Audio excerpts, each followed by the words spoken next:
Comment une simple serviette à 10 € a suffi à exposer la corruption morale du président de la FIFA et à révéler le visage le plus sombre du football africain. Ce que vous allez voir dans cette vidéo, ce sont des images que personne n'a osé analyser jusqu'au bout.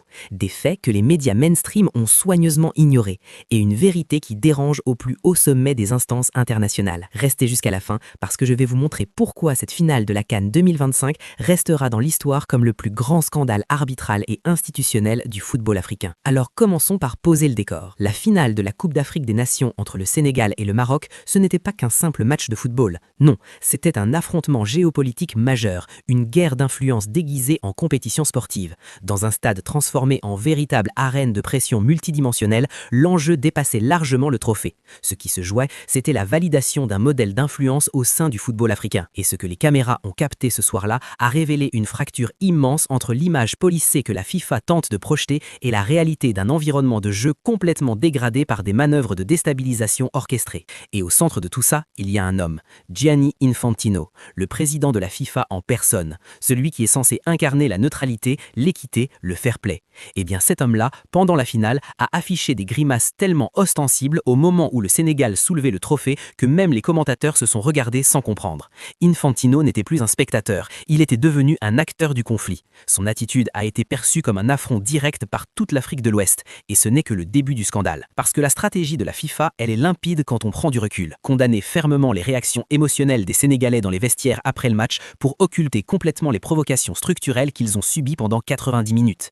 Infantino a parlé d'actes inacceptables, de scènes déplorables qui ne doivent jamais se reproduire. Mais pas un mot, vous m'entendez bien, pas un seul mot sur le harcèlement physique et le vol de matériel subi par les joueurs sénégalais sur le terrain.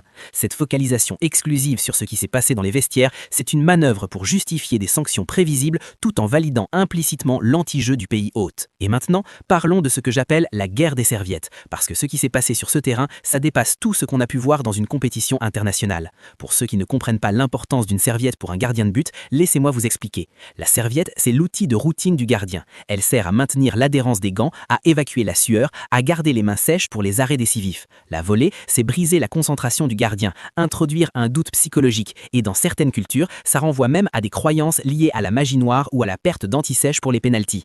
Et ce vol, il n'était pas accidentel, il était coordonné. On l'a vu avec Stanley Nwabali, le gardien du Nigeria, lors du match précédent.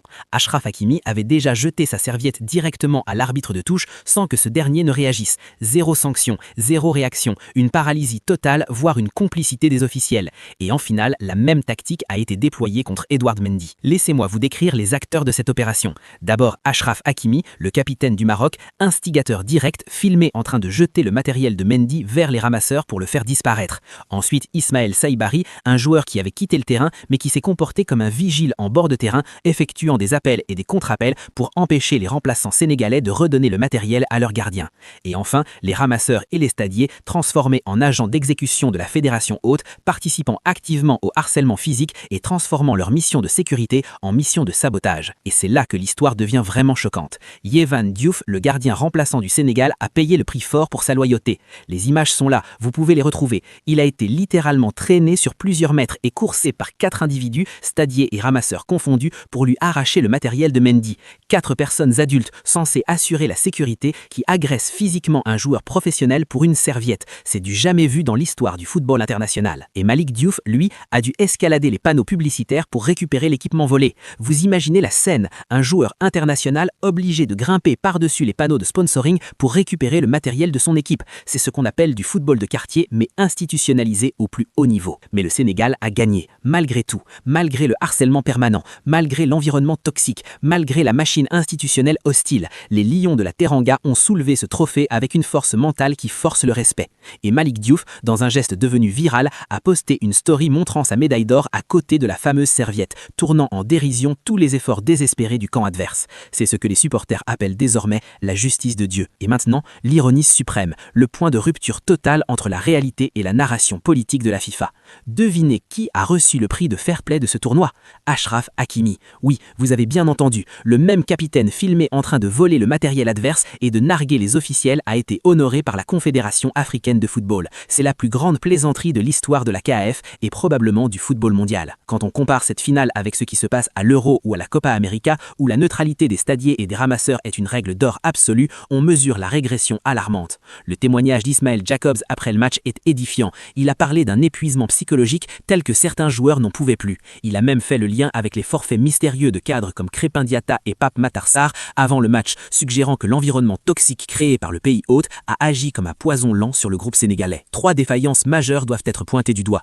Premièrement, la passivité coupable des arbitres. Le geste de Hakimi jetant la serviette à l'arbitre de touche sans aucune sanction définit une zone de non-droit sur le terrain. Deuxièmement, l'instrumentalisation des stadiers. L'intrusion physique des agents de sécurité pour agresser Yehvan Diouf marque la fin de la notion même de sécurité neutre. Et troisièmement, le sabotage psychologique coordonné. L'utilisation de joueurs remplaçants comme Saibari pour harceler le camp adverse en plein match est une violation flagrante de tous les protocoles de la FIFA.